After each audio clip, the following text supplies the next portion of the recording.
Retromaniac Game Review, Retromaniac Game Review, Retromaniac Game Review, living off nostalgia, retro power. Cowabunga Turtle fans, if you're like me, I know you're eagerly awaiting for that next trailer from TributeGames.emu about Dimension Shellshock. Hopefully this time with a release date and any news on additional playable characters. I'm still doubling down, tripling down, quadrupling down on Mondo Gecko being a playable character. Some of you in the comment section have said Mona Lisa should make it in, and I tend to agree, just based on the fact alone that a while ago, a data miner actually discovered an unused asset of Mona Lisa. I guess the developers had her in mind as a special request character for the base game. Speaking of special request characters, this would be a good time to mention a discarded idea I had for one of my earlier speculation videos. And warning, things are about to get really crazy. In episode 11, Dinosaur Stampede, after you make your way past the large area with shipping containers and random various artifacts, you come across a pretty fancy looking tent. It's pretty obvious that this tent belongs to Captain Zorax, but curiosity takes over, and once you finish clearing all the enemies in front of this tent, you're now given a new option to be able to go up through the flap and enter inside. The inside of the tent is filled with crazy looking artifacts and treasure maps, but that's not what gets your attention. To the left is a cage. The prisoner beckons you to help him out of this predicament. It's a special request encounter with PandaCon. Hey, you turtles, I could use some help. I can pay ya. So I kinda stole a couple of really important artifacts. Things were going great until the mutiny. Some newer and uglier crew took over, but those morons don't know how to run a ship or command a crew. To make things worse, they were fooling around with those artifacts, and now all kinds of time rift portals have opened. I've been locked in this cage ever since, but the noise coming from that bottle sounds like a war zone. Help me out, would ya? So at this point, the ship in the bottle starts to glow, and a portal appears. You accept PandaCon's mission and hop in. Okay, just real quick, some info on PandaCon before we move on.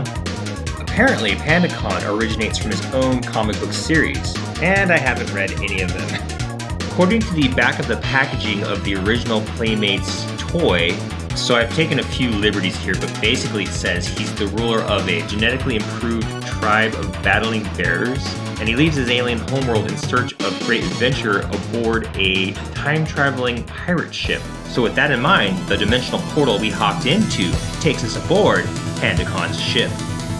And boy was he right about that noise, because all kinds of crazy is happening.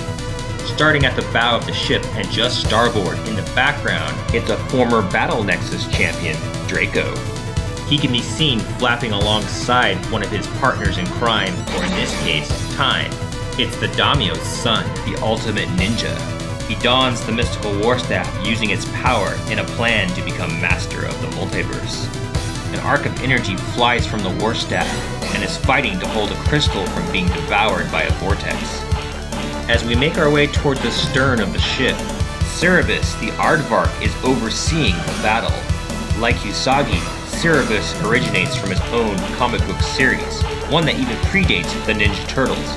In issue 8 of the original TMNT Mirage comics, Cerebus teams up with the Turtles. Standing alongside Cerebus is another character from issue 8, the Time Lord's apprentice, Renette. This klutzy timstress holds aloft the Time Scepter, which she uses to get out of dusting duties.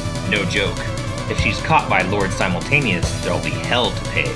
Can somebody name this movie? Return what you have stolen from me. The magical bolt fired from the scepter holds in place the crystal, avoiding destruction from that vortex. Among the waves of enemies you'll have to fight while aboard this ship are the bandana-wearing pirate foot soldiers and the Triceraton rocket-packed space troopers. After you defeat the final wave of enemies, you have a decision to make. There are 2 crystals floating in front of the vortex. If you grab the red crystal, the ultimate ninja will use the war staff to transport you to another dimension. You find yourself in a dance nightclub straight out of the 90s. The band is playing a rendition of ninja rap. Unfortunately, this music is copyrighted, so you'll just have to sing it as you watch. The Iceman's gotta get that paper. Other cameos in the background include Tatsu and Kino. Just when we're all getting into the groove of things, the bosses of this level decide to crash the party. It's Toka and Razar. But wait a minute, didn't we already fight these guys in the Crystal Arcade? Nah, that was just some holograms conjured by Tempestra. These guys are the real deal, with an improved moveset more akin to their video game appearances. And because they are actually the bosses of the pirate ship level in the arcade version of Turtles in Time, it seemed appropriate. Once you defeat Toka and Razar, a floating collectible compact disc appears. Grab this disc before you hop back into the portal and you will have unlocked a brand new mode, a sound test mode. It's a new way in the menus for this game to listen to any musical track featured in the game. You can also listen to sound effects and character voice lines. Okay, so back onto the deck of Pandacon's ship. If you decide to grab the blue crystal, Renette will use the Time Scepter to warp you to somewhere she calls completely random. But is it though? You are transported to an amalgamation of the Middle Ages and the Cretaceous period. It seems to be some sort of ancient battlefield where the bones of warriors who were slain in combat lie. Either that or they had trouble with the carnivores. An ominous castle can be seen in the background. It's time to meet its ruler. The banished ex-Time Master, Savanti Romero. It's here you'll go toe-to-hoof with Savanti. He'll use every last trick in his spellbook to claim victory, from mind-controlling packs of wild dinosaurs to run you down, to summoning his undead warriors for some backup. He can also conjure up a stone pillar for heavy damage, and uses various light magical energy attacks. Once Savanti is defeated, the Time Lord himself will show up to wrap things up. This time, Lord Simultaneous appears in his true form, and decides to, yet again, banish Savanti to another dimension. All this while Renette is pleading for forgiveness. As punishment for her misbehavior through time, she's ordered to help the turtles? That's right, for finishing this special request objective, Renette becomes playable. I guess it beats dusting, so we come to the final special request objective while aboard Pandacon's ship. The objective simply states, do nothing. By doing nothing and not collecting either crystal, you watch them get sucked up by the vortex. This causes the vortex to become increasingly unstable. It randomly and frequently begins to pulse. However, this time, instead of changing the environment, it actually affects your character. After each pulse, your character's appearance will change, randomly applying a color palette swap or an alternate skin. Just then, the new commanders of this vessel burst through the cabin walls. They could have just used the doors. It's Captain Rocksteady and his first mate, Bebop. It's the very same fight from the SNES version of Turtles in Time, but this time there's a twist. The unstable vortex pulsing not only affects your character, but Bebop and Rocksteady as well. Each time it pulses, a different variation of them will appear.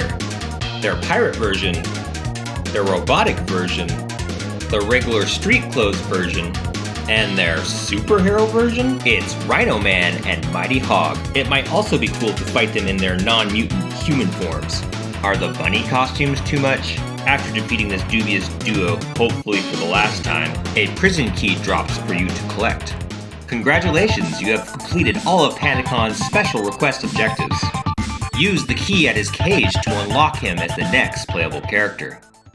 So before we move on to my next special request idea, I want to talk about a way to earn unlockable alternate costumes for the turtles during special request missions. Sometimes, a regular enemy among the waves of enemies will flash like it's in radical mode, move faster, hit harder, and act like a mini-boss. If you manage to defeat this enemy with a certain turtle and in a certain area, it'll unlock an alternate costume for that turtle. Michelangelo's pirate costume and Leonardo's space traveler costume can be unlocked on the deck of the ship. For Donatello's prehistoric costume, you'll have to travel to Savanti's domain. The flashing enemy in this encounter could be one of his undead warriors or a pack dinosaur. Raphael's alternate costume is a cowboy that you'll have to unlock in a western-themed level, but more on that in a bit. There's even a super secret 5th costume you can earn on Pandacon's ship.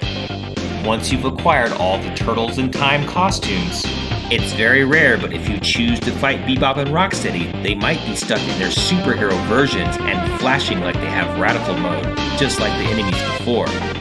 This fight should be extremely hard and on the same level as your fight with Super Shredder. If you manage to survive and defeat them, you're rewarded with a special superhero costume of your own. It's Dark Turtle. This super secret skin is for Donatello and actually changes the way he plays. It's more like having a brand new character than an alternate skin. Do you guys like the idea of secret unlockable alternate skins? What skins would you like to see for the remaining turtles? Before we move on to the next section, I'd like to mention something about the Turtles in Time costumes. They're purely cosmetic except for one feature. The Turtles' standard special move is replaced with a reticle attack move. Michelangelo orders a pirate ship cannonball to be launched at the enemy. Donatello smacks his bow staff against the ground like an angry caveman, and a dinosaur comes running out to attack the target. Leonardo uses a mini floating satellite to shoot a lunar beam toward enemies. Raphael basically has a Deadeye move where you can target multiple enemies on the screen. You'll pull out a 6-shooter and unload all the rounds. This brings us to my next idea for a special request mission. It's tied to an idea I had from an earlier DLC speculation video, Episode 5, King of the Spill. Once you reach the subway platform, instead of heading right and eventually fighting Worm and Scumbug, you can instead head left and stumble across a character with that mission. It's Walkabout, and he's taking cover behind some crates. You seem to be in the old pneumatic subway system from the 1800s. G'day, mates. Keep quiet and look over there. There's some crazy looking brains from outer space, and they're working overtime with the Foot Clan to load some critter aboard that train. Well, it's more like a large slug, but a critter's a critter that needs rescuing. I'd stop that train myself, but I've seemed to lost my lucky boomerang. What do you say? You accept Walkabout's mission and sneak aboard the train. Just as the train is about to take off, a friendly interdimensional visitor appears at the front of the train, and it looks like he's up to something. Cuddly the Cowlick licks the front of the train. The train is instantly teleported to another dimension.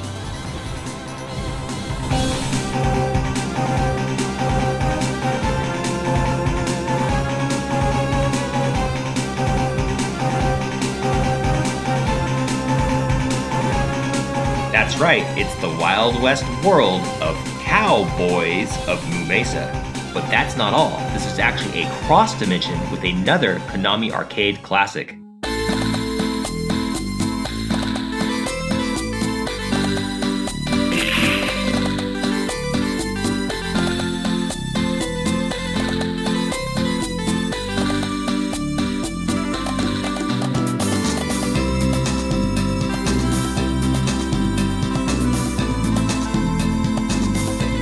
As you fight through this train car level, the Sunset Riders will also make cameos alongside the Cowboys of Moo Mesa. Taking up the defensive position is Buffalo Bull and Bob.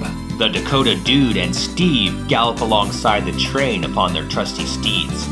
Once the shooting is over, my personal favorite, Cormano, pops out of his hiding spot to take a swig from his cerveza. Up ahead in one of the train cars, Billy can be seen flirting it up with a saloon gal, and the Colorado Kid will sometimes jokingly try to lasso her away. Check out this crazy train car cab. This must be the critter Walkabout was talking about. It's a Carthatricon space slug and it's being milked for mutagen. Weird. Among the waves of enemies you'll encounter are the Utrom Sentinels and Cowboy Foot Soldiers. Eventually you'll come to a train car with a special cameo from Masked Bull. If you manage to prevent him from escaping from the train with a bag full of loot, then you will have completed one of Walkabout's special request objectives. A shining gold sheriff's star will appear for you to collect. This unlocks the new playable characters straight from Cowboys of Moo Mesa. It's Marshall Moo Montana. And although this character technically isn't from Ninja Turtles, I think Marshall Moo Montana deserves a pass. After all, his creator originally started at Mirage working on the Turtles comics, and then later moved on to the Archie Turtles comics, and he even designed several of the characters for the action figures for Playmates. There was even a Cowboys of Moo Mesa comic produced by Archie. Marshall Moo Montana would be a little different from the rest of the characters. He'd actually be more of a run-and-gun shooter long-range character. Although he would have a few close-range brawling moves, a lasso rope throw, and a bullhorn charge dash attack. Okay, so once you arrive at the final train car cab, you can see Leatherhead tied up in the corner squirming for help. So who's the actual boss of this train? It's Tiger Claw. And yes, I know, Tiger Claw is not a Western character. He's very much a deadly Eastern assassin. However, his primary weapons he likes to use are dueling blaster pistols, and his style is very reminiscent of an Old West gunslinger. One of the pistols will fire a red laser blast, the other one a freeze beam. For close combat, he uses his sword. He has a jetpack that allows him to move around quickly, and his bionic arm also has a plethora of interesting attacks. Once you defeat Tiger Claw, an unused weapon from his arsenal flies out for you to collect. It's Walkabout's boomerang. So when you decide to return to Walkabout, you'll hand him over his boomerang. He'll sadly admit he was defeated by Tiger Claw and his favorite weapon was taken. But now that his boomerang has finally returned to him, he's ready to join the fight. Walkabout is now playable. So I'd like to take this time to thank all of you who have seen my videos, liked, subscribed, and left your ideas down below in the comment section. You guys are very inspiring and encouraging, so thank you. And we'll see you in the next video. Alright, you geeks! How dare you fire at my loyal minions! Who are you? I am Donatello, ruler of this planet, and the mightiest reptile in the universe! You lie! No reptile is mightier than we Triceratons. Can a Triceraton do this?